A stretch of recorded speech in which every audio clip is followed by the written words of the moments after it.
হরে কৃষ্ণ। আজকে আপনাকে আমি বলবো অপরা একাদশী ব্রত মাহাত্ম্য কথা এবং এই একাদশী করলে কি কি পাপ থেকে আপনি মুক্তি লাভ পেতে পারেন এবং এই একাদশীর সমতুল্য আর কি কি কার্য আছে ওই সব কিছু।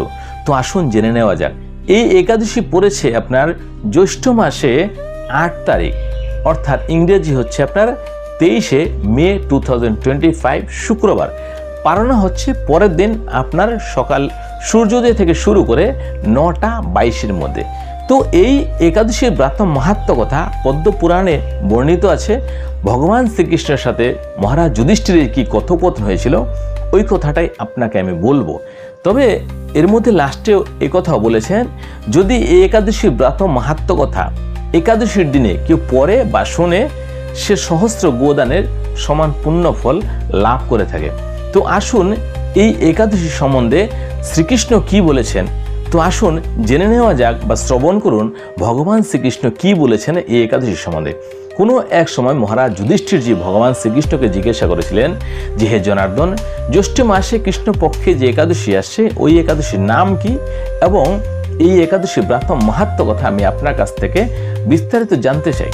তখন ভগবান শ্রীকৃষ্ণ বলেন যে, হে রাজন, জ্যৈষ্ঠ মাসে কৃষ্ণপক্ষে যে একাদশী আসছে ওই একাদশীর নাম হচ্ছে অপরা একাদশী।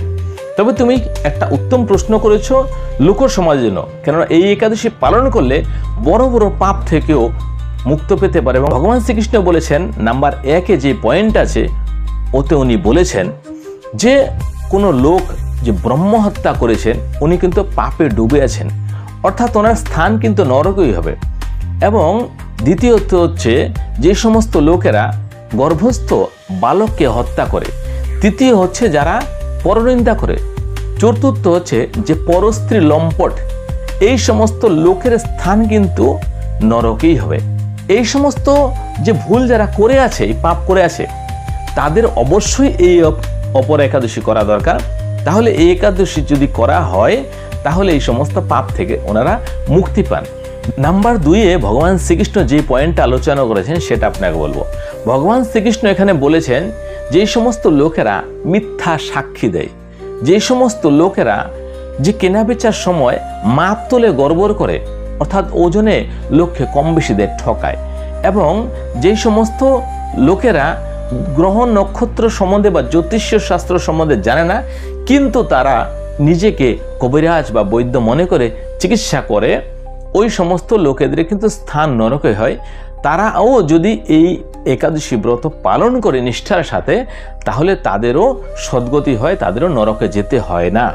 নাম্বার 3-এ ভগবান শ্রীকৃষ্ণ বলেছেন যে ক্ষত্রিয় যদি যুদ্ধক্ষেত্রে থেকে পলায়ন করে তাহলে সে ক্ষত্রিয় ধর্ম থেকে চ্যুত হয় এবং সেই জন্য তাকে ঘোর নরকে সাজা পেতে হয়।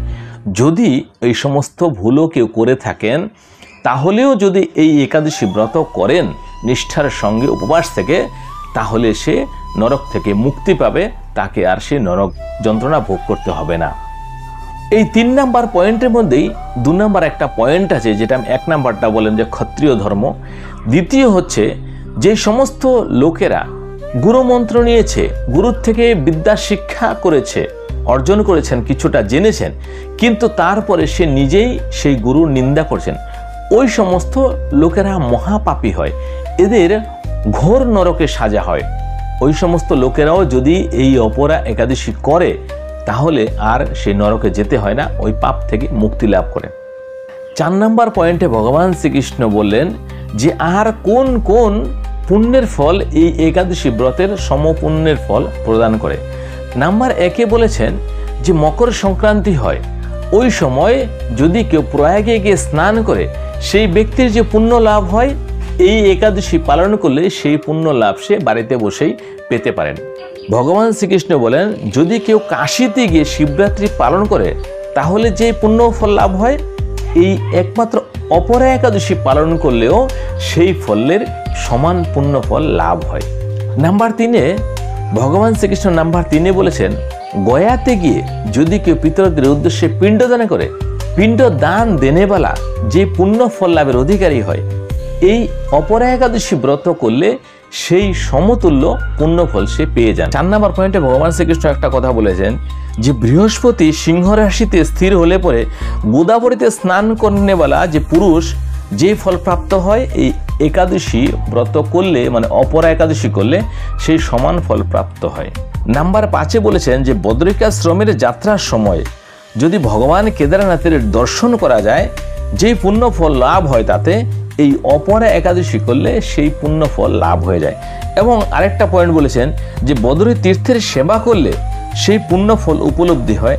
তাছাড়াও সূর্যগ্রহণের সময় যদি কেউ কুরুক্ষেত্রে গিয়ে দক্ষিণা সহিত যজ্ঞ করে এবং ঘোড়া, হাতি, স্বর্ণ দান করে যে পুণ্যফল লাভ হয়, এই অপরা একাদশী ব্রত করলে সেই সমান পুণ্যফল লাভ করেন। নাম্বার 6, ভগবান শ্রীকৃষ্ণ বলেন যে এই একাদশীর দিনে যে উপবাস থেকে বামন রূপী ভগবান বিষ্ণুর পুজো করেন সে এই সমস্ত পাপ থেকে মুক্ত হয়ে বিষ্ণু লোকে স্থান প্রাপ্ত হন। শেষে বলেছেন যে এই একাদশীর ব্রত মাহাত্ম্য কথা যদি কেউ একাদশী দিনে পড়ে বা শোনে তাহলে সে সহস্র গোদানের সমান পুণ্যফল লাভ করেন। তাহলে আপনি বলুন এই একাদশী ব্রত আপনি কেন করবেন না? এই সমস্ত আরও বাস্তবিক এবং গোপন তথ্য জানার জন্য এই সনাতনী চ্যানেলটাকে সাবস্ক্রাইব করে নিন। আমার নাম হচ্ছে সঞ্জীবন দাস, আমার চ্যানেলের নাম হচ্ছে কথাবাচক সঞ্জীবন। এর আগে আপনি জানতে পারেন আধ্যাত্মিক অনেক কিছু আরও। হরে কৃষ্ণ।